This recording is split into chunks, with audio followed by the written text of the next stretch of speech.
everyone, my name is Shaquana Berry and I'll be giving my speech on welfare reform. Welfare reforms to the changes in the operation of a given welfare system in the United States.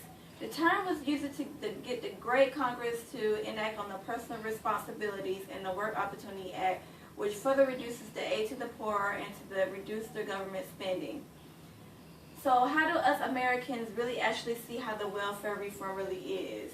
We have the race, the media, and the politics of anti-poverty policies effectively uses the evidence from the public option polls and analyzes the public policy and welfare reforms and to connect the analysis of the media reports to examine the complex reasons for the options to the welfare in the United States. The negative feelings about welfare are related to the perceptions of welfare as the program for African Americans and representation in the media of most welfare Americans as black and the undeserved poor. This stereotypes blocks the bigger picture of people who lose track of what welfare is really actually created for. And it's created for a tool for those less fortunate to use to access from poverty, and welfare has the benefit of providing the needs for needy people with needing food and medical care and money to citizens who qualify to receive it. Since the taxes fund welfare, it distributes wealthy across the population. Welfare too also prevents even further social problems by allowing some of those Americans to maintain their standard of living. For example, unemployment workers who receive an unemployment benefit may be able to keep their homes despite of loss of income and preventing foreclosure and possible homelessness. 6 years ago, President Bill Clinton signed a legislation overhauling part of the nation's welfare system and the Personal Responsibility and Work Opportunity Reconciliation Act of 1996.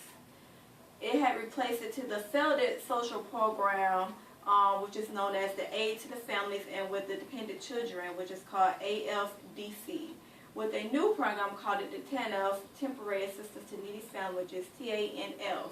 The reform legislation had 3 goals. 1 was to reduce the welfare dependencies and increase the employment.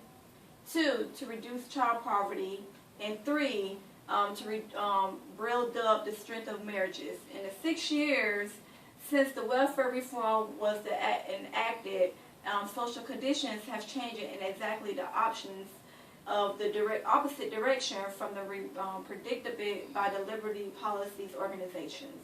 The overall child poverty, black child poverty, and the single mothers and children of the hunger have declined substantially, and employments of the single mothers increased dramatically, and welfare rolls into the employment. The share of children living in single mother families fell, and more important, the share of children living in married couple families grew, especially among the black family. So for all you who are against the welfare, please do your research and try looking from in the inside instead of standing up from the outside, staring and judging and prejudging just off of what you hear and not getting to know the facts yourself. So for those of how welfare really actually benefits us in the United States. So I just want to tell y'all thank you, and just please do your research of how welfare reform really interacts with us. Thank you.